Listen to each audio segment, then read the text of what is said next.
The architect accepted, but with a clause that no one expected. The game changed when forbidden feelings took over, and an explosive secret made everything spiral out of control.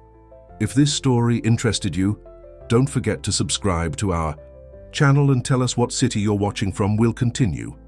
The black envelope rested on Amber Sullivan's desk, like a silent provocation. The thin, satiny paper contrasted with the glass surface of her minimalist office in San Francisco. Her long, delicate fingers, calloused from years of drawing architectural projects, hesitated before breaking the golden seal that secured it. At 38, Amber had earned an almost reverential respect in the world of sensory architecture. Her signature was sought after in the most exclusive circles, and her projects were known for transcending mere functionality, transforming spaces into unique emotional experiences. However, something about this invitation intrigued her in a different way. The content was surprisingly succinct: geographic coordinates of an island called Azure Mist, a confidentiality agreement, and a proposal that promised absolute creative freedom. No restrictions, no interference, no budget limits, the kind of proposal any architect would consider a dream. "Miss Sullivan, your reputation precedes you," the letter said in elegant, distinctly masculine handwriting. "We offer not just a project, but a blank canvas for your unique vision. The only condition is absolute silence about its existence." Amber rose from her ergonomic chair and walked to the panoramic window of her office. Outside, San Francisco pulsed in its usual frantic rhythm, but her mind was already wandering to that mysterious island. Why so much secrecy? And why her? Her assistant, Jessica, entered the room with a cup of jasmine tea, her daily ritual at 3 in the afternoon. "You have that expression," Jessica commented, knowing her boss too well after 8 years of working together. "What expression?" "The same one you had before accepting the underwater museum project in Dubai, when something challenges you beyond the normal." Amber smiled, carefully taking the cup. The aroma of jasmine helped her think clearly. "This time it's different, Jessica. There's something more to this invitation, something I can't quite define." She returned to her desk and reread the contract terms. Everything seemed impeccably legal, but strangely personal, as if this project had been made specifically for her. The clauses mentioned her specialty in sensory architecture repeatedly, citing projects she hadn't even publicly disclosed. Her phone rang, displaying an unidentified international number. With a smooth movement, Amber answered. "Ms. Sullivan." The male voice on the other end was deep and controlled. "This is Nathan Blackwood. I imagine you've already received our invitation."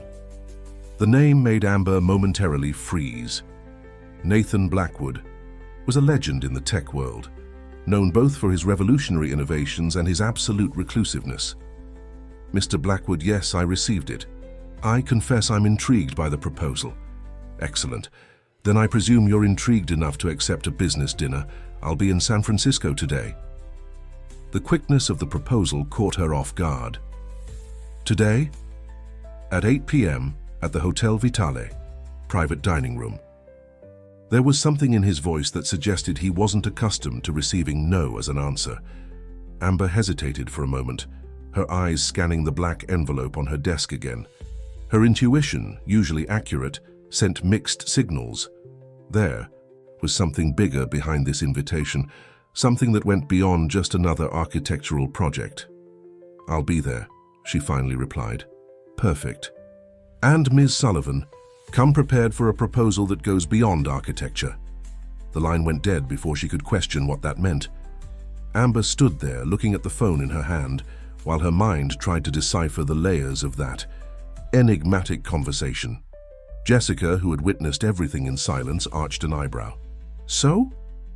So I need an appropriate dress for dinner at the Vitale." Amber began organizing her papers, her body already moving with the renewed energy that always preceded major changes in her life. "And I need you to cancel all my appointments for tomorrow." "All of them?" Jessica seemed surprised.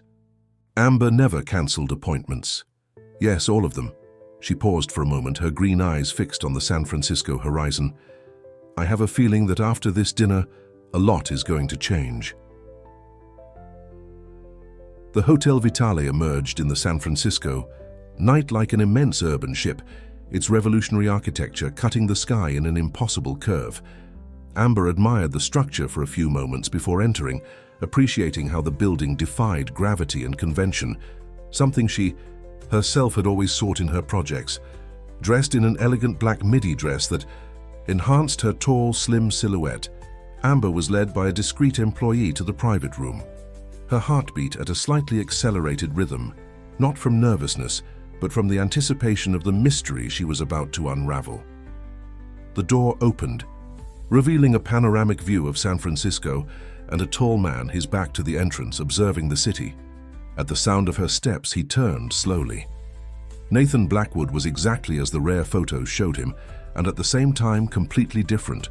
Tall, with Nordic features evident in his angular face, perfectly aligned dark hair, and eyes. Of such a clear blue they seemed almost translucent.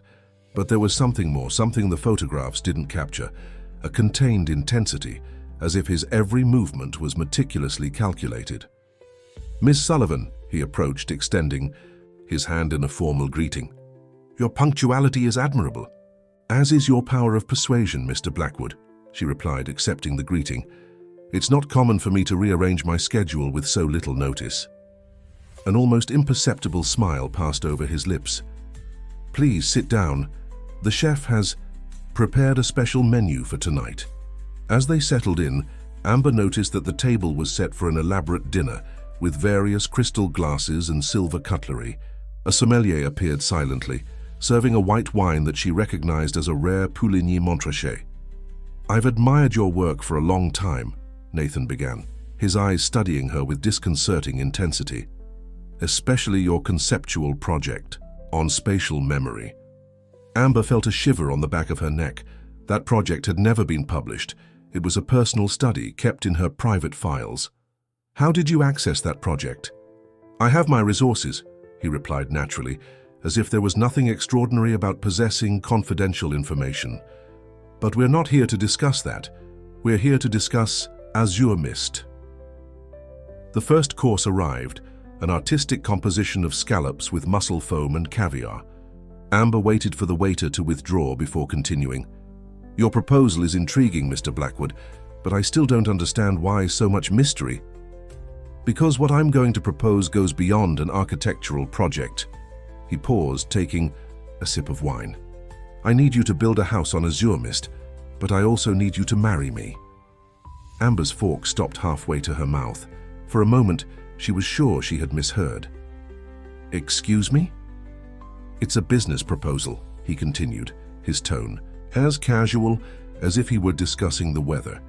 "A civil marriage for a specified time, with specific clauses and terms, all perfectly legal and professional." Amber set down her utensils, her mind trying to process the absurdity of the situation. "Mr. Blackwood, if this is some kind of joke—" "I never joke, Miss Sullivan." He removed an envelope from inside his impeccable suit jacket. "Here is the complete contract, including the matrimonial and professional clauses. You will have total freedom for the house project, plus a considerable sum for your services, both architectural and conjugal." Conjugal. She almost choked on the word. "On paper only," he clarified quickly. "I need to present an image of family stability to regain custody of my half-sister Emily. And you, Miss Sullivan, with your impeccable reputation and known discretion, are the perfect candidate." Amber should have stood up at that moment, should have left that room and forgotten that absurd proposal, but something kept her there.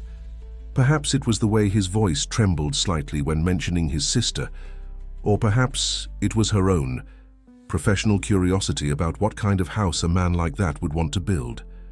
Azure Mist appeared on the horizon like an impressionist painting, shades of dark green mixed with grey rocks, and an unfinished mansion that rose against the sky. Nathan's private helicopter circled the island widely before landing, allowing Amber to absorb the magnitude of the place that would be her home for the next few months. A week had passed since the dinner at the Vitale, a week of negotiations, contracts and hasty preparations. Jessica almost fainted when Amber announced she would take an extended leave, but the generous financial compensation offered by Nathan silenced any objection. "Welcome to Azure Mist," Nathan said as he helped her descend from the helicopter, his firm hand providing support against the wind from the rotors. It was the first time he had touched her since they met, and Amber noticed that despite the formality of his gestures, there was a natural gentleness in his movements. The main mansion was an imposing structure, still under construction, but already revealing traces of bold architecture. Amber recognized modernist elements mixed with classic touches, a combination that suggested internal conflict in whoever designed it. "Who was the original architect?" she asked, as they walked along a stone path that wound between partially cultivated gardens. "Olivia Reynolds," Nathan replied after an almost imperceptible pause, "but the project was discontinued 6 months ago." Something in his tone suggested there was more to this story, but Amber decided not to press. Not yet. Instead, she focused on the details around her, the way natural light played with the surfaces, the angles that seemed to dialogue with the landscape, the distant sound of the sea beating against the rocks. A middle-aged woman, with a gentle face and a Hispanic accent, was waiting for them at the entrance to the house. "I'm Rosa, the housekeeper," she introduced herself with a warm smile. "I've prepared your quarters on the east side of the house, Mrs. Sullivan. It has the best view of the sunrise." "Mrs. Blackwood," Nathan gently corrected. "The civil marriage was performed this morning in San Francisco, remember?" Rosa blushed slightly. "I'm sorry, Mrs. Blackwood." "Amber, please," she insisted, feeling uncomfortable with the new surname. Though it was just a contract, she reminded herself, a professional agreement like any other. Her quarters were an elegant suite of rooms decorated in soft shades of blue and grey. A large work area had been prepared with all the tools she might need to develop the project, including a state-of-the-art digital drawing table. "We dine at 8, Nathan informed her, standing at the door. "Rosa will show you the rest of the key property. Feel free to explore except for the West Wing. It's off-limits due to structural issues." Before Amber could question the interdiction, he had already departed, his footsteps echoing down the hallway. Rosa began unpacking her bags, chatting about the house schedules and peculiarities of the island, but Amber's mind was focused on the West Wing. Years of experience had taught her that off-limits areas usually hid more than structural problems. After a refreshing bath, she decided to begin her reconnaissance of the grounds. With a digital tablet in hand, she traversed the gardens, making notes and quick sketches. The property was larger than it initially appeared, with various levels that adapted to the natural terrain of the island. That's when she noticed, almost hidden among the trees, an old gazebo. The structure seemed older than the rest of the construction, with architecture reminiscent of the early 20th century. Intrigued, she began to climb the stone steps that led up to it. "I wouldn't do that if I were you." The voice startled her. A middle-aged man, wearing gardening clothes, was watching her with a worried expression. "Why not?" "Mr. Blackwood doesn't like anyone going up there, express orders." He hesitated, as if he wanted to say something more but changed his mind. "I'm Miguel, the gardener. If you need any information about the grounds, I'm at your disposal." Amber thanked him and turned back toward the main house, but her curiosity was piqued. First the West Wing, now the gazebo. What else was Nathan Blackwood trying to hide? Dinner was served on the terrace, under a sky dotted with stars that seemed closer and brighter on this isolated island. Rosa had prepared a seafood risotto that perfumed the air with delicate aromas of saffron and fresh herbs. Nathan was seated at the head of the oval table, wearing a light grey sweater that softened his usually austere appearance. In the gentle light of the decorative lanterns, Amber noticed small lines of expression around his eyes, marks of worry that his age didn't yet justify. "Your initial impressions of the property?" he asked after the wine was served. "Interesting," Amber replied, choosing her words carefully. "The original project has notable elements but seems conflicted, as if two different visions were competing in the same space." Something flashed in Nathan's eyes, recognition perhaps. "Explain." "The main lines are clearly modernist, minimalist even, but there are romantic elements, almost Victorian, that seemed to have been added later. The gazebo, for example. The gazebo is not part of the current project, he interrupted, his tone suddenly colder. Focus on the main structure. Amber took a sip of wine, giving herself a moment to observe him. Mr. Blackwood, Nathan, he corrected. Considering that we're officially married, it would be strange to maintain such formality. Nathan, she adjusted, if I'm going to redesign this house, I need to understand its complete history. Each structure tells a narrative, and the more I know, the better I can adapt it to your needs.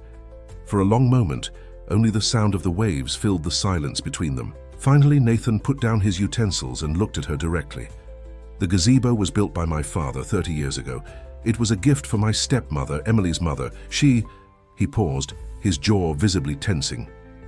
She loved to paint up there, said she could see the whole world from that spot. And where is she now? She left us when Emily was 5 years old. His voice was controlled, but Amber perceived the effort this required. Since then, the gazebo has remained closed. Before Amber could ask more questions, Rosa appeared. With dessert, an elaborate pavlova with red berries. The moment of openness had passed, and Nathan retreated back into his habitual silence. Later, in her quarters, Amber spread her first sketches across the work table. There was something familiar about this property, something she couldn't define exactly. The angles, the arrangement of spaces, even the way the construction integrated with the landscape. Everything seemed to echo a project she knew intimately. Frustrated with her inability to identify the source of this familiarity, she decided to take one last walk through the gardens. The night was clear and the full moon provided enough illumination to walk without difficulty. That's when she noticed a faint light coming from the west wing, the supposedly off-limits area. A shadow moved behind the covered windows, and for a moment Amber was sure she saw a female silhouette. Her cell phone vibrated in her pocket, making her jump. It was a message from an unknown number. Not everything in Azure Mist is what it seems. Be careful with the stories they tell you. Oh? Could it be Olivia Reynolds, the original architect? And why was someone trying to warn her? Looking again at the West Wing, the light had disappeared, as if it had never existed. But Amber knew what she had seen, and more than that, she knew there was much more to this island than a simple architectural project or a marriage of convenience. The question was she prepared to discover all the secrets that Azure Mist kept? The morning brought with it a disturbing discovery. While organizing her improvised studio, Amber found hidden among the structural plans of the mansion an old folder with the faded logo of her own firm. Her hands trembled as she opened the file. The project in her hands was hers. There was no doubt every trace, every note in the margins, even the small arrows she used to draw to indicate natural light flows. It was a conceptual study she had created almost a decade ago, never published, never shared. A project for a house that could heal memories, as she had noted in the upper corner of the first page. Impossible, she murmured to herself, flipping through the yellowed pages with growing unease. The current project of the mansion, though modified, maintained unmistakable elements of her original design. The similarities were more than coincidence. They were practically a replica. A sound of footsteps in the corridor made her quickly put away the folder. Rosa entered with a breakfast tray. "Good morning, Amber," smiled the housekeeper, placing the tray on a side table. "Mr. Blackwood asked me to let you know that he had to go to the mainland to resolve some matters. He'll be back only in the evening." Amber nodded, her mind still on the discovered plans. "Rosa, how long have you worked here?" "Oh, it's been a long time," she replied vaguely, arranging the cups. "Since before Mrs. Blackwood, since before." Emily's mother. Rosa stopped what she was doing, casting a nervous glance at the door. "We shouldn't talk about her. The boss doesn't like it." "Why? What happened to her?" "Some stories are better left quiet, dear." Rosa sighed, her hands anxiously intertwined. "But if you want some advice, stay away from the West Wing. That place, it's not good for anyone." Before Amber could insist, A noise coming from the garden caught her attention. From the studio window, she saw a group of workers unloading construction equipment. Among them, a tall, elegant woman with platinum blonde hair tied in a severe bun was giving orders in French. Olivia Reynolds, Rosa explained, noticing her interest. The former architect. I didn't know she was coming back today. Amber felt her stomach tighten. The presence of the French architect wasn't in the plans that Nathan had shared. Why was she here? Determined to better understand the situation, Amber went down to the garden. Olivia noticed her immediately, her green eyes evaluating her with calculated coldness. "So you're the new architect," said Olivia, her French accent heavy with disdain on the last word. "Or should I say, the new Mrs. Blackwood?" "Both titles are accurate," replied Amber, maintaining her composure. "I didn't know you would still be involved in the project." Olivia smiled, a smile that didn't reach her eyes. "Oh, but of course I'm still involved. After all, I know all the secrets of this house and of Nathan." She moved closer, lowering her voice, "including the real reason why he chose you." "And what would that be?" "Ma chérie, do you really think you were chosen by chance?" Olivia laughed, a musical and threatening sound. "That project you found this morning. Yes, I know about it. That's why you're here. You're just another piece in Nathan's game." "What game?" "The same one he's been playing for years. Rebuilding the past, trying to fix what can't be fixed." Olivia looked at the distant gazebo. "But some ghosts don't want to be exorcised, do they?" One of the workers called Olivia, interrupting the conversation. Before walking away, she turned to Amber one last time. "Oh, and that message you received last night. It wasn't from me. It seems I'm not the only one who wants to warn you about the dangers of azure mist." Amber stood in the garden, watching Olivia walk away with her studied elegance. The pieces of the puzzle were beginning to fit together, but the image they formed was increasingly disturbing. Why did Nathan have her old project? How had he gained access to something so personal? And more importantly, what had really happened to Emily's mother on that island? The afternoon brought with it heavy clouds and a cutting wind that made the windows of the mansion groan. Amber was in her studio, comparing the old plans with the current project, when she heard a helicopter approaching. Her heart accelerated, imagining it was Nathan returning, but the aircraft that landed was different, smaller and more modern. From the helicopter descended a tall, thin teenager with long, dark hair and the same facial structure as Nathan. Emily Blackwood had arrived at Azure Mist, and her arrival wasn't scheduled for today. Rosa ran to greet the girl, but Emily walked right past her, entering the house like a storm. Amber could hear her heavy footsteps climbing the stairs, followed by the sound of a door slamming shut. "She shouldn't be here," mumbled Rosa, wringing her hands nervously. "Mr. Blackwood won't like this at all." Amber went down to the ground floor, finding the housekeeper still standing in the entrance hall. "What happened?" "The hearing with the judge," Rosa explained in a low voice. "It was supposed to be next week, but apparently it was moved up, and it must not have gone well." As if to confirm the suspicion, they heard the sound of something breaking upstairs. "I'll talk to her," decided Amber. "But Mr. Blackwood isn't here right now." Amber was already climbing the stairs. "And that girl needs someone." She found Emily in one of the East Wing bedrooms, sitting on the windowsill. Pieces of a broken vase decorated the floor, and her eyes were red from crying. "So you're my brother's new wife," said Emily without turning around. "Come to give me a lecture on proper behavior?" "No," replied Amber, keeping her distance. "I came to ask if you want hot chocolate. Rosa makes the best I've ever tasted." This caught Emily by surprise. She finally turned, studying Amber with eyes identical to her brother's. "Why are you trying to be nice to me?" "Because it seems like you've had a tough day, and because technically we're now family." "Family?" Emily laughed without humor. "You're just another of Nathan's attempts to create a fake family, as if that would make any difference to the judge." "What happened at the hearing?" The girl hesitated, biting her lower lip. "They say I'm not emotionally stable enough to live with Nathan, that I need a structured family environment." Her hands closed into fists. As if that boarding school is better than being with my own brother. And his marriage to me was to prove he could offer stability, Emily completed. But they're not idiots, they know it's all arranged. She cast a penetrating look at Amber. Do you know why he chose you? Olivia mentioned something about it today, Amber replied cautiously. Olivia is here? Emily jumped from the window, suddenly alert. She can't see me here, she'll tell... A thunderclap cut through the sky, making the lights flicker.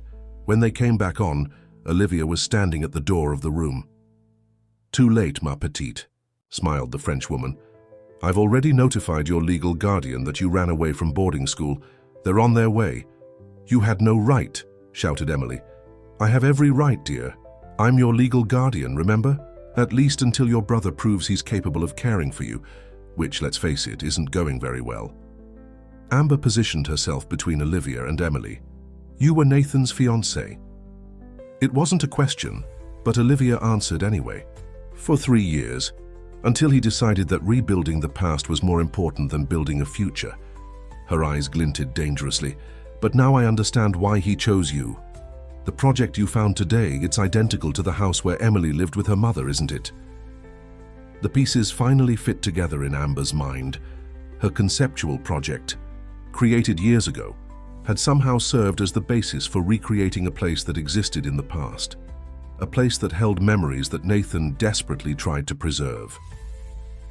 Another thunderclap shook the house, and this time the lights went out completely. When they came back on seconds later, Emily had disappeared. The gazebo, whispered Olivia, all her previous arrogance replaced by genuine fear. She always goes there when she's like this. We need to find her before...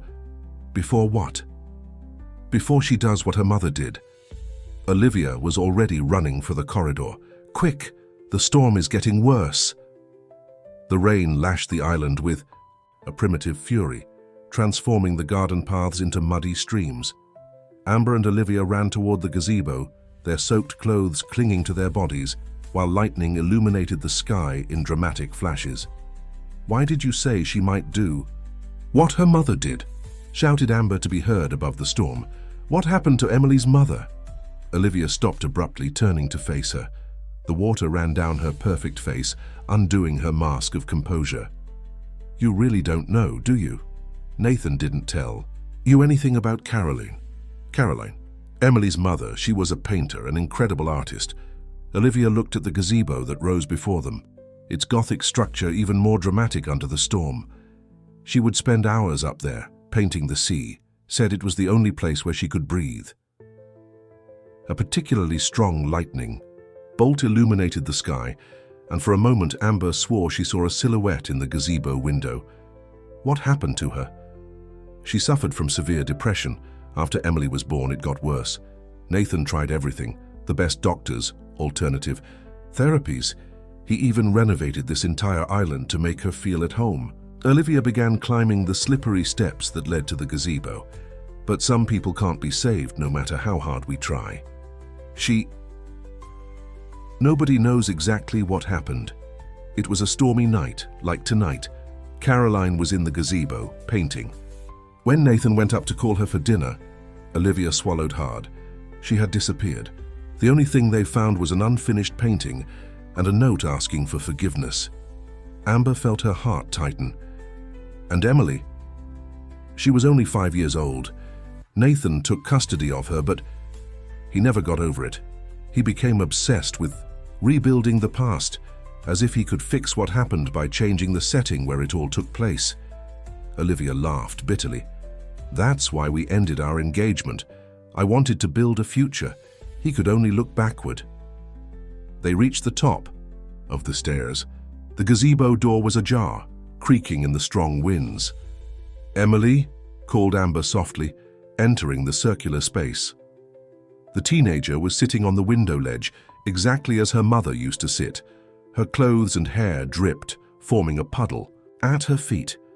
Go away, she muttered without turning around. You don't understand. Nobody understands. I understand more than you might think, replied Amber, taking a cautious step in her direction. Do you know why Nathan chose my project? This captured Emily's attention, and she finally turned to face her. Because I also lost someone, my younger sister, when I was your age. That's why I created that project, a house that could heal memories, because I too desperately wanted to fix the past. And did you succeed?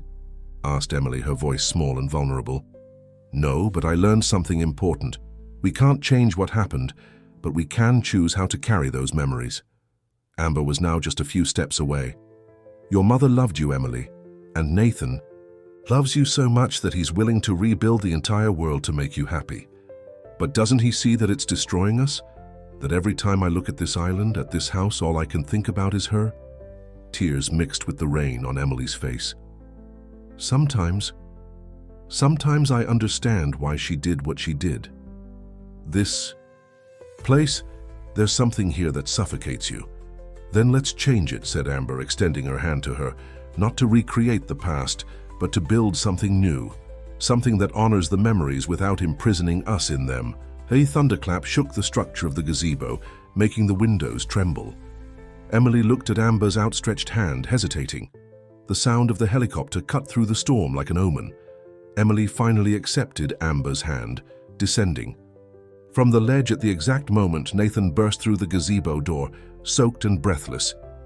Emily! He ran to his sister, enveloping her in a desperate embrace.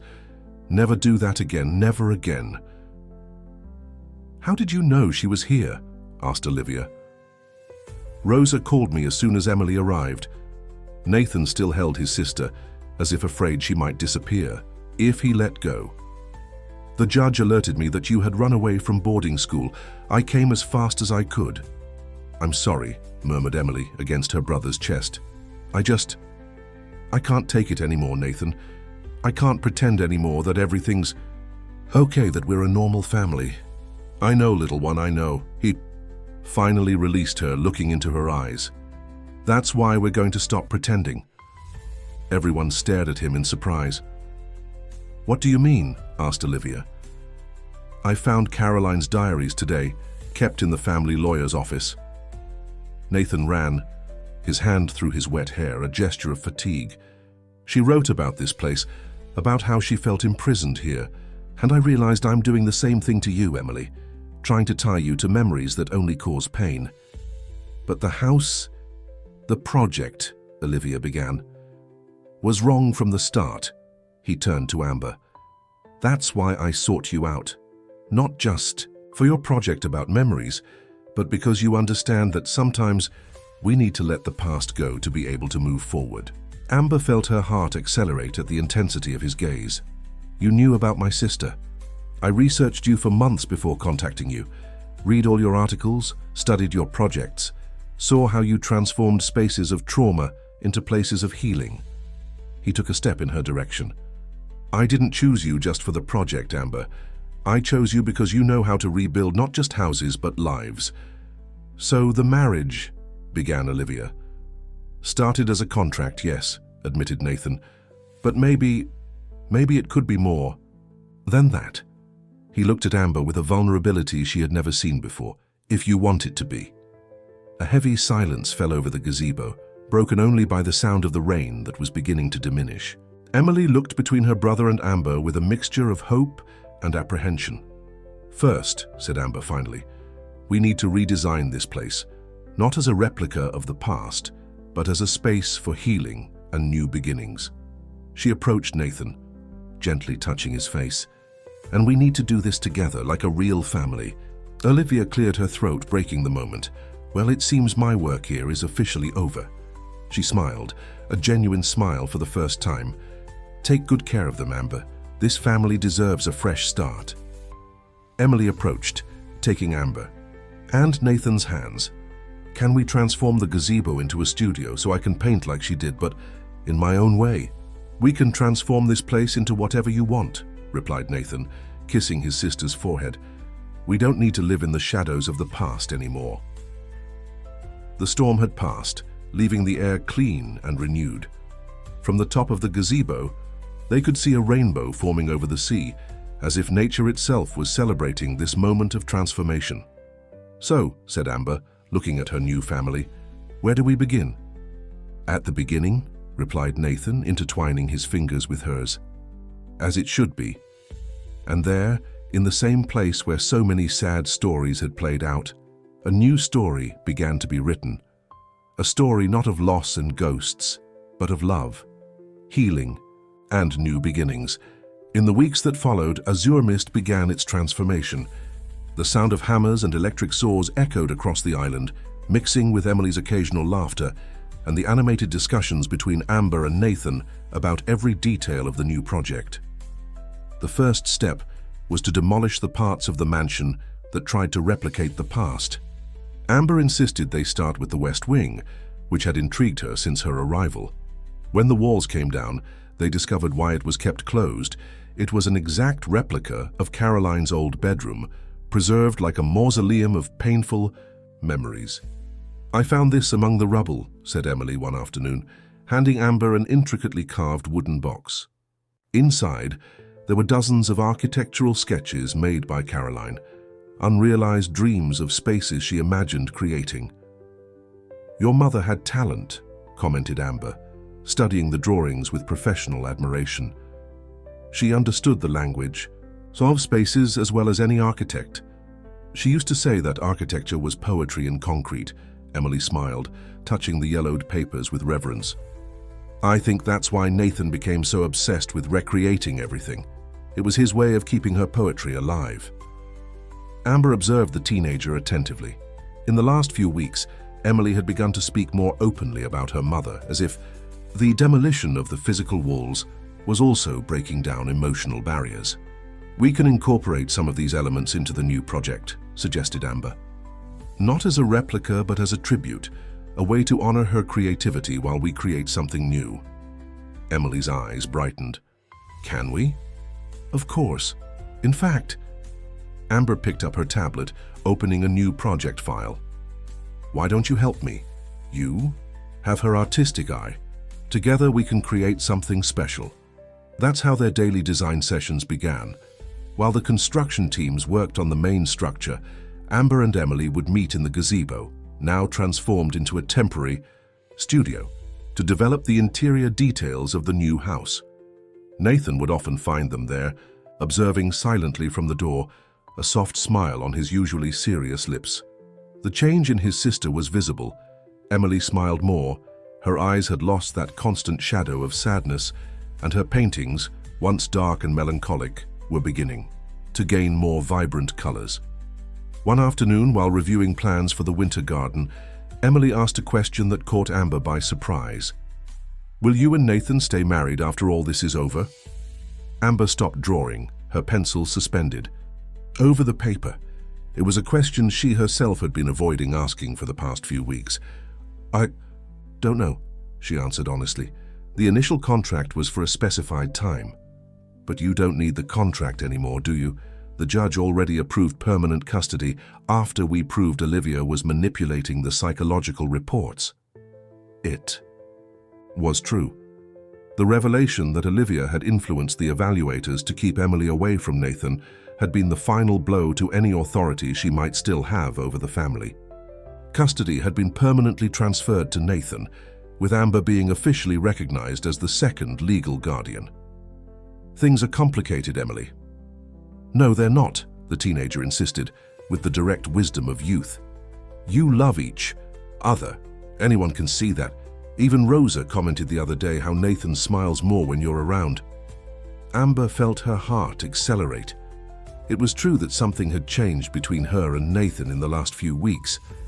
Professional conversations about architecture frequently transformed into personal discussions that extended into the early hours. Accidental touches seemed to last a little longer than necessary, and sometimes when their gazes met over the project plans, there was an electricity in the air that had nothing to do with construction. "Besides," continued Emily with a mischievous smile, "I saw the plans he commissioned for the East Wing." "What plans?" "Oops." Emily covered her mouth with her hand, feigning regret. "I guess I wasn't supposed to mention that." At that moment, Nathan appeared at the gazebo door, carrying a tray with tea and cookies. "Mention what?" "Nothing," Emily quickly replied, winking at Amber before standing up. "I need to get more paint from my room. We'll continue later." And so she left, leaving Amber and Nathan alone in the gazebo, surrounded by drawings, projects, and unasked questions that hung in the air like construction dust. Nathan placed the tray on the work table, his movements deliberately slow, as if organizing his thoughts. "So," he began, serving tea in 2 antique porcelain cups, "Emily mentioned the East Wing plans?" "She might have let something slip about it," replied Amber, accepting the cup he offered. "But she was quite mysterious. So about the details." A discreet smile played on his lips. "Actually, I was waiting for the right moment to show you." He retrieved a tube of blueprints from behind one of the bookshelves. "It's something I've been working on these past few weeks." Amber unrolled the plans with curiosity. Her eyes widened.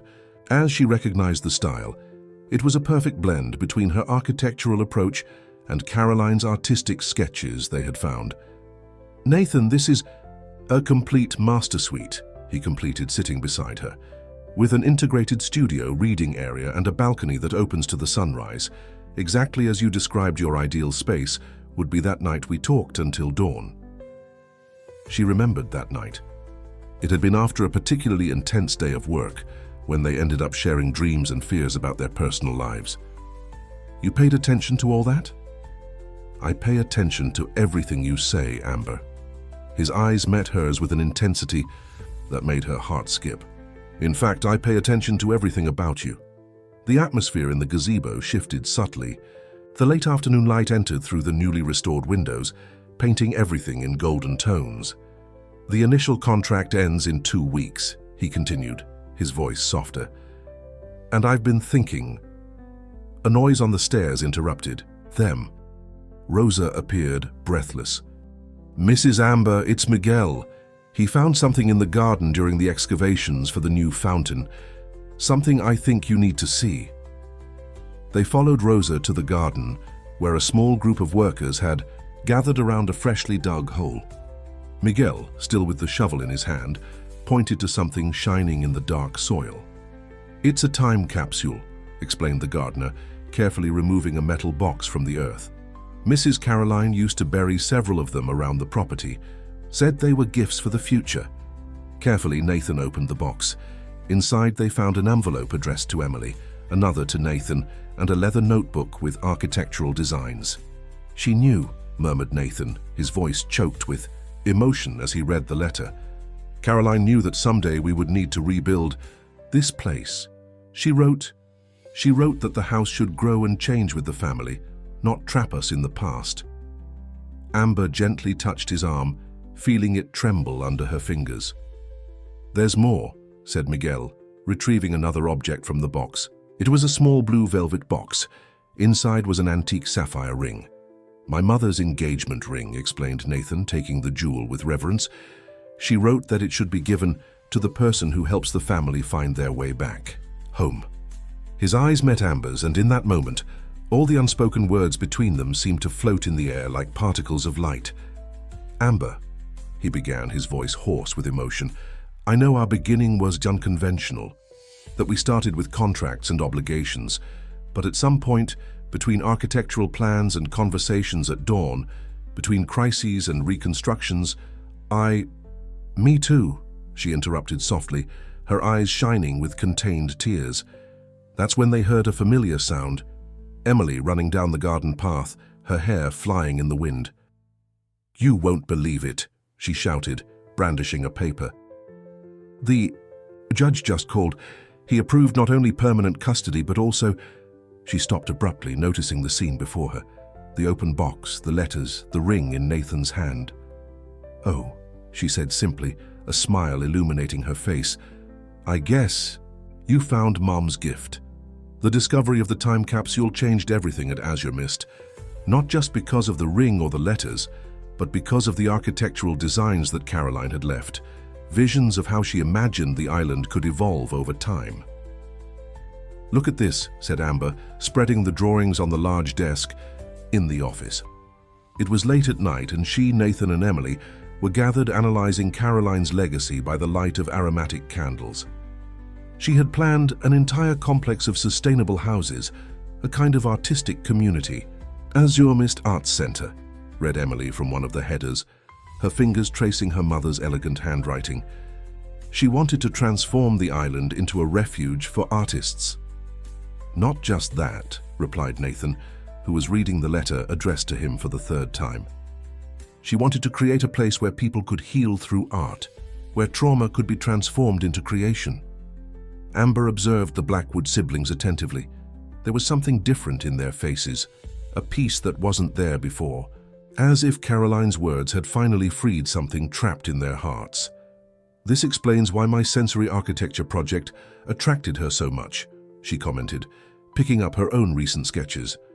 "Without knowing it, I was following a vision similar to hers."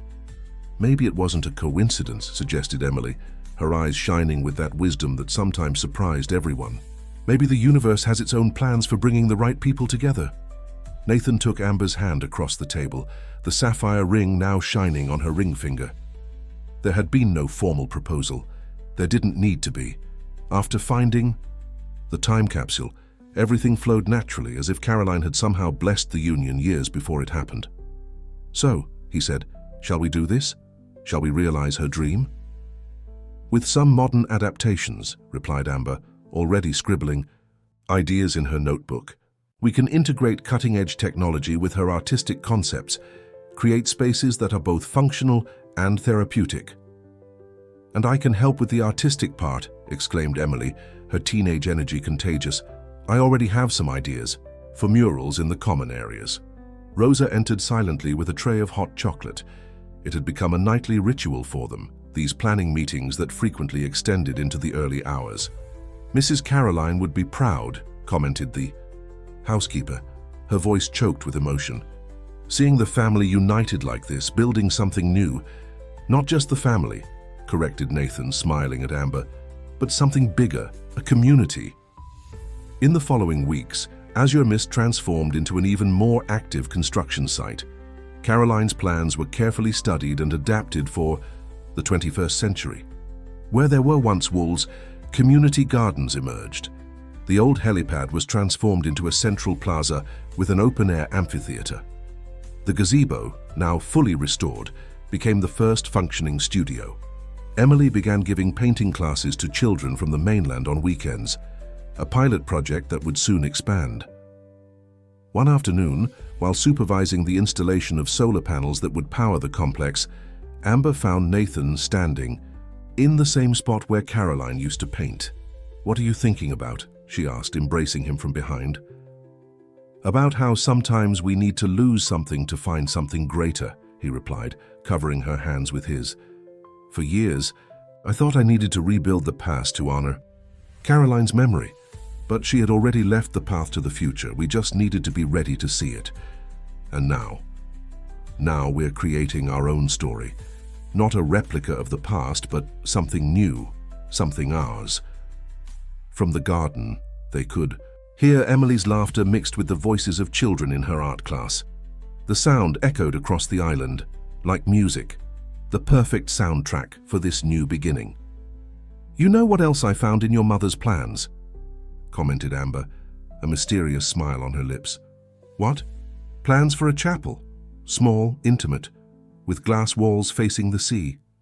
She paused meaningfully. "It would be a perfect place for a wedding, don't you think?" The news of the wedding spread quickly, not just because of the transformation of a legal agreement into a true union, but for what it represented: the complete rebirth of Azure Mist. The glass chapel was the last project to be completed, faithfully following Caroline's drawings, with some subtle technological updates suggested by Amber. The transparent walls created the illusion that the space floated above the sea, while the exposed beam ceiling incorporated a lighting system that changed with the time of day. On the morning of the ceremony, Emily found Amber in the old gazebo, now her official studio, where she was putting the finishing touches on a painting. "That's us!" exclaimed the teenager, recognizing the family portrait that Amber had secretly commissioned weeks before.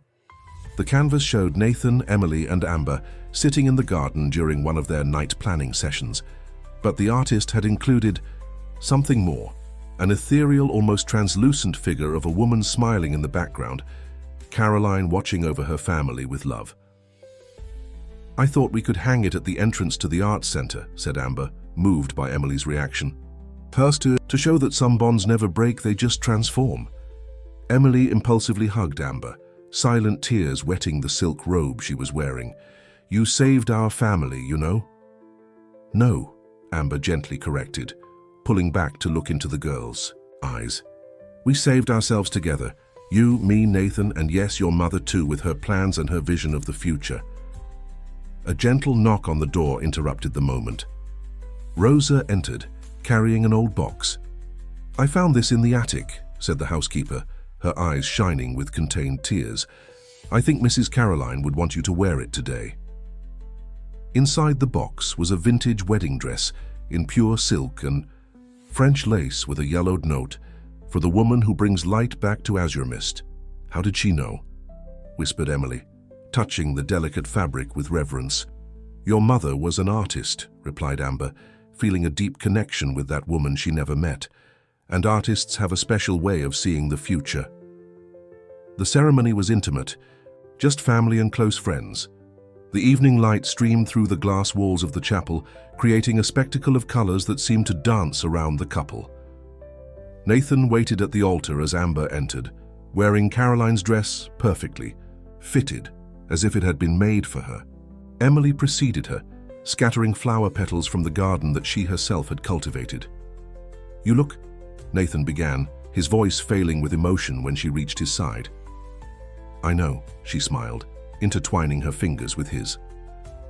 The officiant began the ceremony, but for Amber and Nathan the world had reduced to that moment, to that silent promise that went beyond the words spoken aloud. When they exchanged rings, his new, hers, Caroline's sapphire ring, a gentle breeze passed through the chapel, making the flowers dance and the candles flicker. Some swore they saw, for a brief moment, the silhouette of a woman smiling among the guests. "We're building something extraordinary here," said Nathan in his vows. "Not just a house, not just an arts center, but a place where people can heal their souls and find their way back home. And it all began with you, with your vision that coincided so perfectly with a dream planted long ago. And this is just the beginning," replied Amber, her words laden with promise. "Because the true project we're building isn't made of concrete and glass, but of love, memory, and hope." Emily was the first to applaud when they kissed, her tears of joy reflecting the light of the setting sun that transformed the sea into liquid gold. In that moment, everyone felt it. Azure Mist was no longer a place of sadness and secrets. It was a beacon of transformation, a living testimony to how love can rebuild not just houses, but hearts. 6 months after the wedding, the Azure Mist Arts Center was about to officially open its doors. The complex, which had begun as a dream, in Caroline's drawings, now rose majestically on the island, a series of sustainable buildings that harmonized perfectly with the natural landscape. Amber was in her office, finalizing the last details of the project, when Emily burst through the door, excited. "You need to see this, quick." Following the teenager through the corridors of the complex, Amber was led to the main studio, a spacious area with glass walls that allowed natural light to flood the environment. There, arranged on easels, was a series of paintings that left Amber breathless. "These are the works of the first enrollees in the program," explained Emily, her eyes shining with excitement. "People who have lost loved ones, who have gone through trauma, who need healing." Exactly as Mom imagined. The paintings were extraordinary, not for their technique. Many of the artists were beginners, but for the raw emotion they conveyed. Each canvas told a story of pain, transformation, and hope. "This one is Sophia's." Emily pointed to a canvas in shades of blue and gold. "She lost her daughter 2 years ago. She said it was the first time she was able to express her feelings without falling apart." Amber felt tears forming in her eyes. "Your mother was right. Art really does have healing power." "And that's not all," continued Emily, pulling Amber to another room. "Look what we found when we were preparing the space for the ceramics classes." In the center of the room was an old potter's wheel carefully restored. Beside it, another of Caroline's time capsules. "We haven't opened it yet," said Emily. "We were waiting for you and Nathan." As if summoned by his name, Nathan appeared at the door. In the past months, the change in him was visible. The tense, controlled man had given way to someone more relaxed, more present. His marriage to Amber and the success of the project had restored in him a lightness that Emily hadn't seen since childhood. "Found another one?" he asked, approaching to examine the capsule. "Must be the last one," replied Amber. "We've already found all the others she mentioned in the diaries." Carefully, Nathan opened the metal box. Inside was an old flash drive and a letter addressed to the family that Azure Mist will become. "Dear ones," read Nathan aloud, his voice choked with emotion. "If you are reading this, it means my dream has survived the test of time. It means that Azure Mist is no longer just a house, but a place of transformation and healing." Amber intertwined her fingers with his, giving him strength to continue. "On the flash drive, you'll find my last project, a series of videos I recorded teaching art therapy techniques. I'm not a therapist, but I learned a lot in my own healing journey. I hope you can use this material to help others find their way through art. Nathan, my son," the letter continued, "if you are reading this, I want you to know that your heart was always too big to carry alone the weight of our history. Emily, my little artist, your inner light is stronger than any shadow from the past." Emily moved closer to her brother, resting her head on his shoulder as he read. "And to whoever has joined the family, someone I know would one day arrive. To complete this circle, thank you for helping them transform Azure Mist into the place it was always meant to be. Not a monument to the past, but a beacon for the future. With eternal love, Caroline. P.S. Check the false bottom of the capsule." Nathan turned the box over, finding a hidden compartment. Inside was an old key with a yellowed label. 4. The blue door at the end of the south corridor, when you're ready. The three looked at each other, intrigued. The south corridor was one of the areas still not renovated in the complex, kept closed due to structural issues. "I think," said Amber softly, "we just found our next project." The south corridor was dark and dusty when Amber, Nathan, and Emily finally decided to explore the last mystery left by Caroline. Their flashlights created dancing shadows on the peeling walls as they slowly advanced through the abandoned space. "There!" exclaimed Emily, her light beam illuminating a door painted in a faded navy blue. The key fit perfectly in the old lock, turning with a soft click that echoed through the silent corridor. The door opened, revealing a circular room with floor-to-ceiling windows covered by heavy curtains. "Wait," said Amber, noticing a switch near the entrance. To her surprise, the lights worked, revealing a space that made all three of them hold their breath. It was a studio, not just for painting, but a complete creative sanctuary. Covered easels waited patiently, shelves bowed under the weight of art books, and on the walls, protected by special cloths, dozens of canvases waited to be discovered. "Her secret studio," whispered Nathan, his voice laden with reverence. "I never knew it existed." Carefully, they began to remove the cloths that protected the paintings. Each revelation drew gasps of surprise. They weren't the melancholic landscapes everyone associated with Caroline. They were explosions of color and life, vibrant portraits of happy family moments.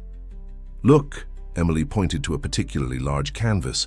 It showed her and Nathan as children, laughing while building sandcastles on the island's beach. The date in the corner indicated it had been painted just days before. Caroline's disappearance. "She wasn't depressed," said Amber softly, understanding. "She was planning for the future." Nathan approached a work table where several notebooks were stacked. He opened the one on top and began to read. "Azure Mist Rebirth Project. Final phase." His voice trembled slightly. "Sometimes we need to step away so that those we love can grow.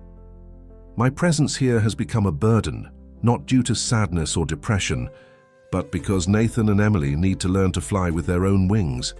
She planned it all?" asked Emily, incredulous. "Not her disappearance," replied Amber, picking up another notebook. "But the transformation of Azure Mist, yes. Listen to this. When the right moment comes, someone special will find my project on emotional architecture. Someone who understands that healing spaces means healing people. This person will help my Family transform not just this island, but the lives of many others. Nathan sat heavily on a nearby stool, absorbing the revelation. All these years, I thought she had left us because she couldn't bear to live anymore. But she was giving us a greater purpose. And the time capsules? Asked Emily, flipping through another notebook. Were they clues? They were pieces of a map, replied Amber, finally understanding. Each discovery led us one step closer to realizing her vision, not just of an art center, but of a place where people could reconnect with themselves through creation. An envelope fell from one of the notebooks. It was recent, the paper still white and crisp. Inside was a letter dated the previous week, in Olivia's elegant handwriting. Dear Nathan, Emily, and Amber, forgive me for keeping this secret for so long. Caroline entrusted me with the location of this studio and asked me to ensure that you only found it when you were truly ready, when Azure Mist was no longer a place of sadness, but of renewal. She didn't leave us. She transformed. She is living in a Buddhist monastery in Tibet, dedicating her life to art therapy. She asked me to deliver her new address only when this studio was discovered. The decision to make contact now is yours. With affection, Olivia. The silence that followed was profound, too full of emotions, too complex to be named. It was Emily who finally broke it. So, what do we do now? Amber looked at her husband, seeing in his eyes the same whirlwind of emotions that was certainly in her own. What do you want to do, love? Nathan took a deep breath, looking around the studio, at the paintings full of life, at the meticulously elaborated plans, at the love that permeated every detail of that space. I think, he said slowly, it's time we wrote the next chapter of this story, together. The decision to contact Caroline wasn't made immediately. For weeks, the family processed the discovery, each dealing with their own emotions while the art center began to flourish around them. On a particularly significant morning, Amber found Nathan in the old gazebo, now transformed into Emily's main studio. He was holding an untouched cup of coffee, watching the sun rise over the sea. Couldn't sleep? She asked softly, sitting beside him. I've been thinking, he replied, his eyes still fixed on the horizon, about how sometimes we need to lose something to find something greater. Caroline always said that, remember? It was in her diaries. And what have you found? A family different from what I imagined, but exactly what we needed to be. He finally turned to face her, his blue eyes shining with a new clarity. You, Emily, this place, even Olivia, in her own way, is part of this healing story. Amber covered his hand with hers, feeling the cold metal of his wedding band against her fingers. And Caroline, I think it's time, he took a deep breath, to write to her. The sound of footsteps on the stairs announced Emily's arrival, carrying her portfolio of drawings. At 16, she had become not only a talented artist, but a natural therapist, connecting easily with the younger participants in the art therapy program. Have you decided? She asked her brother, sitting on the floor near them. She didn't need to specify about what, they all knew. Yes, replied Nathan, but I want us to write together, the three of us. Emily broke into a radiant smile, taking from her portfolio an envelope already addressed to the monastery in Tibet. I knew it. That's why I already started our side of the story. Amber and Nathan moved closer to read what the teenager had written. Dear Mom, we found your secret studio yesterday. Or, rather, it found us when we were ready. You were right about everything, about Azure Mist needing to transform, about us needing to grow on our own, about the power of art to heal. I wish you could see the art center now. We have people from all over the world coming to our programs. Last week, a 78-year-old lady painted for the first time in her life and cried, saying she could finally express a 50-year grief. Nathan smiles more now. Really smiles, not that polite smile he used to give. And Amber, well, she's the big sister I always wanted. Sometimes when we're working together in the studio, I feel like you planned this too, uniting us through art. There's a girl in my painting classes who reminds me of you. She says colors speak to her, tell stories, just like you used to say. I'm teaching her that watercolor technique you used, the one we found noted in your notebooks from the secret studio. The letter continued, Emily's authentic voice perfectly capturing the evolution of their lives over the past months.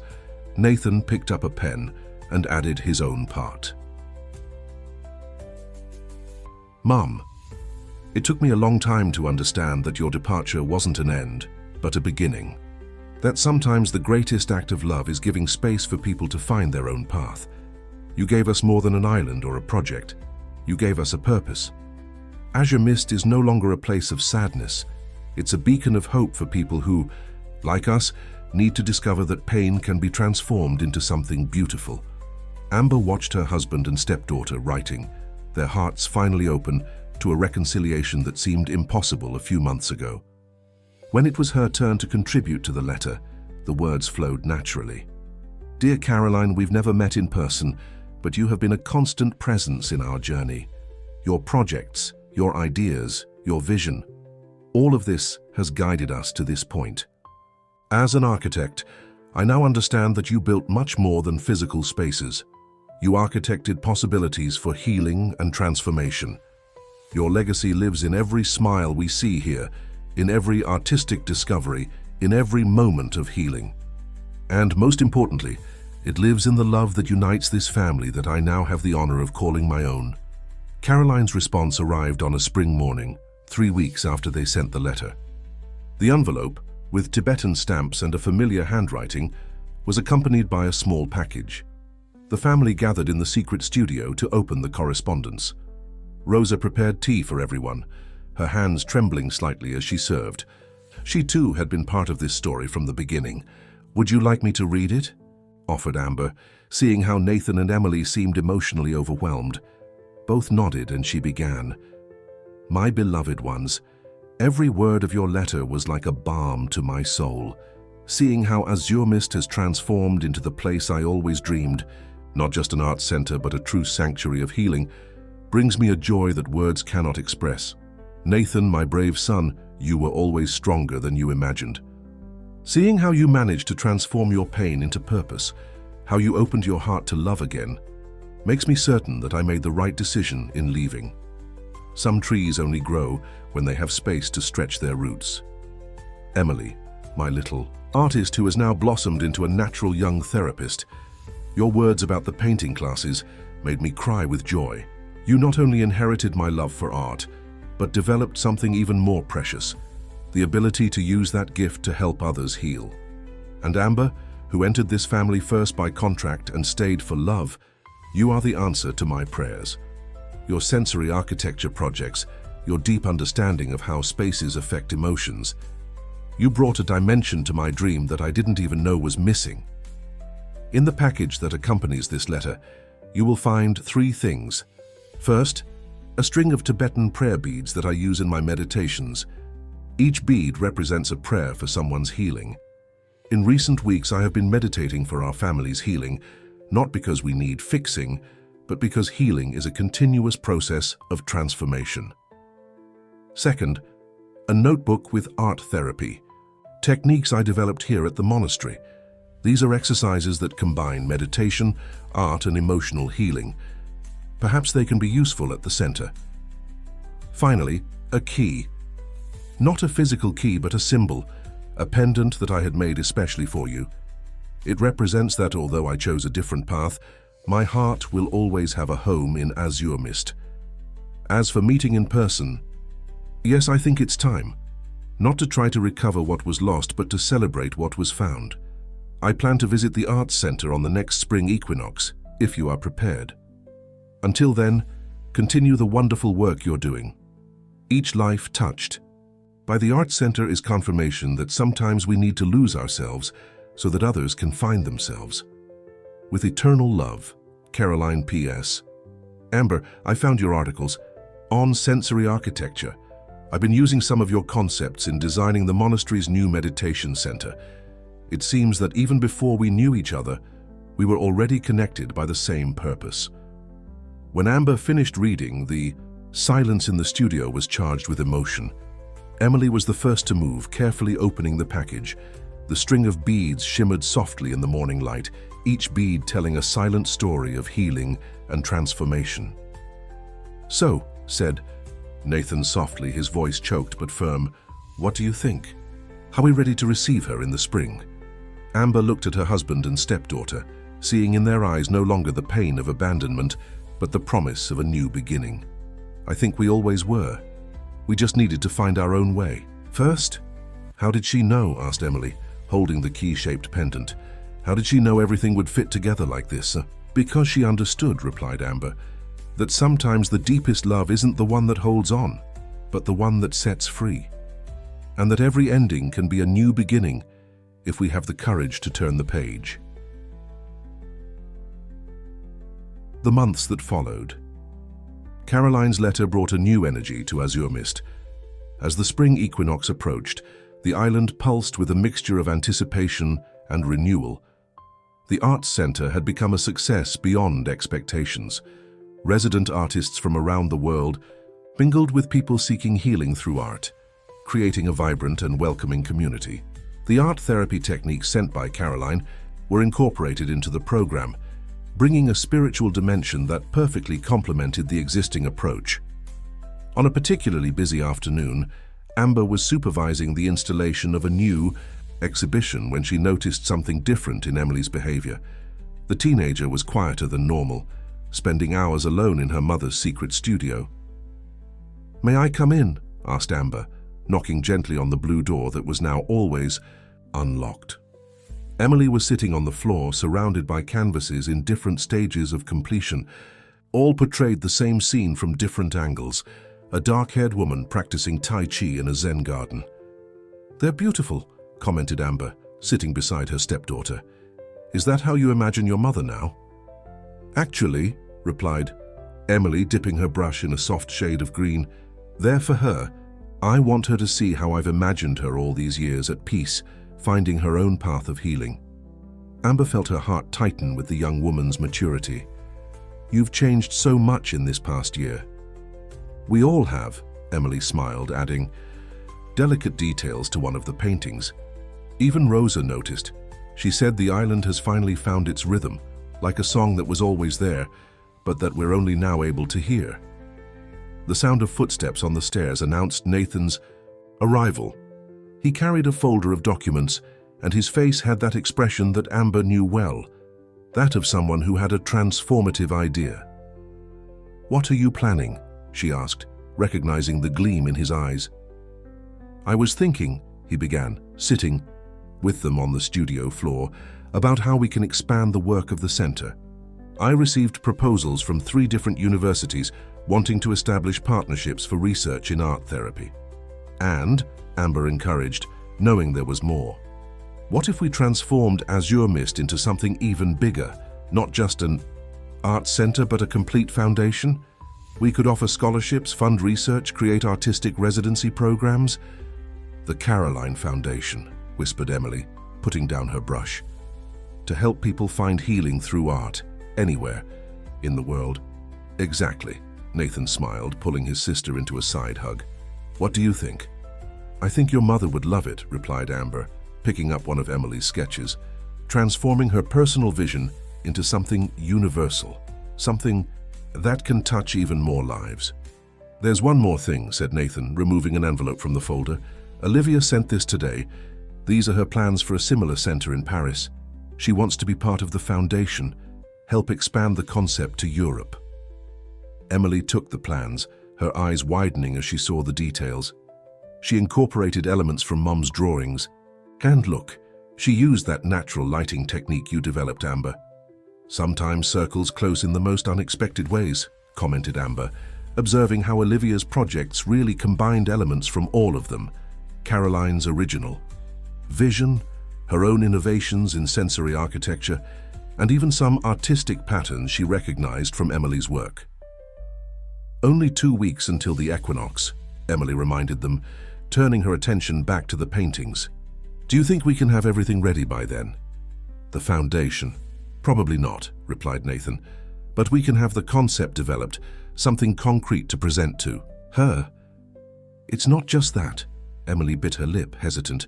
I I started a special project, something to show her how Azure Mist has transformed. Getting up, she walked to a corner of the studio and removed a cloth covering a large canvas. It was a painting in progress of the Arts Center, but not as it was physically.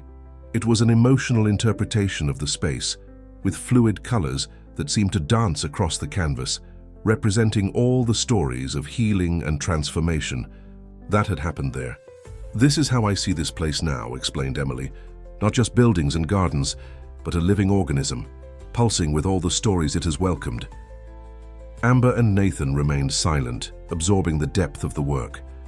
On the canvas, they could see echoes of all the lives that had been touched by Azure Mist, including their own. The day of the equinox dawned with a special clarity at Azure Mist. The air was perfumed with flowers from the garden that Rosa had carefully cultivated, and a gentle breeze carried the promise of renewal. Amber woke early, finding Nathan already standing on their bedroom balcony, watching the helipad where, in a few hours, Caroline would land. She embraced him from behind, feeling the tension in his muscles. "Nervous?" she asked softly. "Anxious," he corrected, covering her hands with his. "It's strange. I spent so much time trying to recreate the past. And now that it's returning, in a way I realize I don't need it anymore, that the present we've built is enough." "More than enough," she agreed, resting her head against his back. "It's extraordinary." The sound of classical music floated up to them. It came from the secret studio, where Emily was probably putting the finishing touches on her special painting. In recent days, the teenager had worked tirelessly to complete the work, determined to show her mother how her vision had flourished in unexpected ways. The art center was closed to visitors that day, but still pulsed with energy. The resident artists had prepared a special exhibition, each work representing a story of transformation that had happened there. In the garden, a collaborative installation created by participants in the art therapy program formed a labyrinth of colors and textures. Near noon, the sound of a helicopter cut through the air. Amber felt Nathan hold his breath beside her, while Emily ran to join them in the main garden. The aircraft landed softly, its rotors stirring the flowers around it. For a moment that seemed to stretch infinitely. Nothing happened. Then the door opened. Caroline Blackwood emerged with the grace of someone who had found inner peace. She wore simple clothes in earthy tones, her hair, now with grey streaks, tied in an elegant bun. Her eyes, identical to Emily's, shimmered with contained tears. "Mom," whispered Emily, her voice trembling. Caroline opened her arms, and Emily ran to her, breaking the tension of the moment. Nathan remained where he was, his hand squeezing Amber's like an anchor. "My son," Caroline addressed him after releasing Emily, "you've built something extraordinary here." "We built it," he gently corrected. "All of us." Pausing, he added, "Would you like to see the place?" The tour of Azure Mist was an emotional journey. Caroline listened attentively as each of them shared different aspects of the work done there. Her artist's eyes captured every detail, every conscious choice of design and color. When they reached the secret studio, Caroline paused at the door, moved.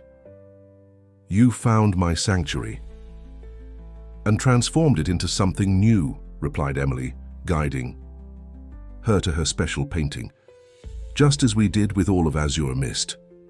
Caroline remained silent for a long moment, absorbing her daughter's work. "You see colors as I saw them," she finally said, gently touching the canvas. "But your perspective is entirely your own. It's not perfect." It was then that Nathan presented the plans for the Caroline Foundation. As he explained the vision of expanding the work globally, his mother's eyes filled with a new kind of brightness. "So, you understood," she said softly, "that sometimes we need to let something go so it can grow beyond our expectations." "I learned from the best," he smiled, and for the first time in years, there was no bitterness in his voice. In the late afternoon, as the sun began its descent toward the horizon, they all gathered in the glass chapel. The place where Amber and Nathan had married now served as a space for meditation and contemplation. "You know," said Caroline, observing the sea through the transparent walls, "when I left, I dreamed that Azure Mist could become a place of healing. But you've created something even more precious, a place where people not only heal but transform, where they find not just comfort, but purpose. As we found, completed Amber. Exactly, Caroline smiled, taking Emily's and Nathan's hands. Sometimes the greatest act of love is trusting that those we love will find their own way, and you found it, a path even more beautiful than I could have imagined. The setting sun streamed through the chapel's stained glass, painting everyone in golden and rose tones. In that moment, they weren't just a reunited family. They were a living testimony to how love, even when it takes unexpected paths, can create something extraordinarily beautiful. A year passed since the reunion with Caroline, and Azure Mist flourished in ways no one could have predicted. The Caroline Foundation had become a reality, with art therapy centers being established on 3 different continents. Olivia personally supervised the construction of the Paris unit, while Caroline divided her time between the monastery in Tibet and travels to train new art therapists. On a tranquil autumn afternoon, Amber was in her office reviewing plans for the Foundation's newest project, a floating art center that would travel the Amazon rivers, bringing healing through art to remote communities. The sound of laughter drew her attention to the garden. Through the window, she saw Emily conducting an outdoor painting class. At 17, she had become a natural teacher, especially skilled at working with traumatized children. At that moment, she was helping a small girl express her emotions through vibrant colors. "She reminds me of you," said a soft voice behind. Amber, it was Caroline, who had arrived the night before for one of her regular visits. "Emily? Yes, she has your artistic talent." "Not just that," Caroline smiled, joining Amber at the window. "The way she understands that art isn't just about creating beauty, but about giving voice to what can't be said with words." Amber observed as her stepdaughter gently guided the small student's hand, helping her find the right brush movement. She found her purpose here. "We all did," replied Caroline, "including you, my dear. I've never seen Nathan so at peace, so complete." As if summoned by the mention of his name, Nathan appeared in the garden, carrying a mysterious box. The children, from Emily's class, immediately ran to him, curious. "What is he up to?" asked Amber, intrigued. "Oh, that?" Caroline smiled knowingly.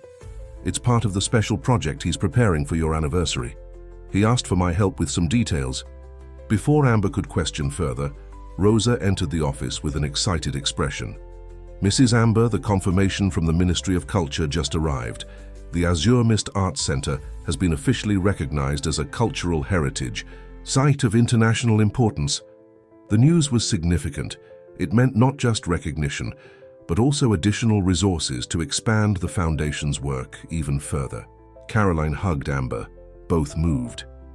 "You know," said the older artist, "when I buried all those time capsules around the island, I was planting seeds of hope. But the garden that blossomed here is more beautiful than anything I could have imagined." At that moment, Emily came running into the office. "You won't believe what we just discovered. Miguel was doing maintenance on the irrigation system and found another secret compartment in the gazebo." "Another one?" asked Amber, surprised. "With more of your projects, Mom. They're designs for small healing houses, meant to be built in remote locations. As if you already knew that one day we would expand the work beyond Azure Mist." Caroline laughed softly. "I always knew this place would be just the beginning. Art has a way of finding its own path of expansion." The rest of the afternoon was dedicated to exploring the newly discovered projects. The entire family gathered in the secret studio, which now served as a kind of informal administrative council for the Foundation. Nathan brought his mysterious box, which revealed a miniature model of the Foundation's next project, a series of sustainable artistic retreats designed to be built in locations of exceptional natural beauty. "The idea," he explained, "is to create spaces where people can reconnect not just with art but with nature. Places where healing comes from both artistic creation and the surrounding environment." "Like Azure Mist," observed Emily, lovingly touching the model. "Yes," agreed Amber, "but each with its own identity, its own energy. We're no longer trying to recreate a single place. We're expanding the idea that each space can be a portal for transformation." The sun was setting over azure mist, painting the sky in shades of pink and gold that resembled Caroline's first watercolors. In the main garden of the Arts Center, an intimate celebration was underway. The first anniversary of the Caroline Foundation coinciding with Amber and Nathan's wedding anniversary. Colorful lanterns made by the resident artists swayed gently in the night breeze. Tables scattered throughout the garden displayed an exhibition of the most remarkable transformation stories. From the past year, photographs, paintings, and sculptures that documented the journey not just of the Blackwood family, but of all who had found healing at Azure Mist. Emily, elegant in a navy blue dress, circulated among the guests with a serene confidence that made Caroline smile with pride. Her daughter had grown not just in stature, but in wisdom and purpose. "Attention, please," called Nathan, stepping onto a small improvised stage. "I have a special announcement to make." Everyone turned to him, including Amber, who didn't know what to expect. Beside her, Caroline and Emily exchanged complicit glances. "A year ago," he began, "we celebrated not just a wedding, but the beginning of a new era for Azure Mist. Today, I want to share with you the next chapter of this story." With a gesture, he signaled to Miguel, who removed a cover from a large architectural model in the center of the garden. Amber brought her hands to her mouth, immediately recognizing the design. It was a perfect fusion between her old project of a house that heals memories and Caroline's newly discovered drawings. "This," continued Nathan, "will be the first of a global network of healing through art centers. But it's not just an architectural project. It's a living manifesto of the transformative power of creativity and love." Amber stepped onto the stage, her eyes shining with contained tears. "You combined our projects because our story has always been about that," he smiled, taking her hand. "About how different visions, different pains, different paths can intertwine to create something extraordinarily beautiful." Emily joined them, carrying a covered canvas. "And I have something to add to this moment," she said, removing the cloth to reveal her latest work. It was a masterful triptych. The first panel showed Azure Mist as it was in the past, the second portrayed the vibrant present of the Art Center, and the third showed a vision of the future, with similar healing centers flourishing around the world, all connected by golden threads of light. "The legacy continues," said Caroline, joining the family on the stage, "but not as a replica of the past, as a constant evolution of love and healing." Olivia, who had traveled from Paris especially for the occasion, raised her glass in a toast to the Blackwood family, who taught us that sometimes we need to lose ourselves to find an even more beautiful path. The night progressed with soft music and meaningful conversations. Stories were shared, stories of transformation, of new beginnings, of healing. In the center of the garden, the model of the new project glowed under the colorful lanterns, a promise that the work begun at Azure Mist would continue to touch lives around the world. Later, when most of the guests had already departed, Amber found Nathan in the gazebo, watching the lights of the island reflected in the calm sea. "What are you thinking about?" she asked, embracing him from behind as she had done so many times before. "About how extraordinary life is," he replied, turning to face her. "About how a marriage contract can transform into the greatest love of my life. About how an island of painful memories can become a beacon of hope for so many people. And about how," she completed, "sometimes the end of a story is just the beginning of something even more beautiful." From the garden, they could hear Emily's laughter mixed with Caroline's soft voice, as both explained to some remaining guests the plans for the future healing centers. It was a perfect symphony, past, present, and future harmonized in a melody of love, art, and transformation. Azure Mist had transformed, and with it, all who touched and were touched by its magic. It was no longer just an island, no longer just an art center. It was a living testimony to how love, when allowed to flourish freely, can transform not just spaces, but hearts. And so, under the starry sky of a perfect night, the story that began with a contract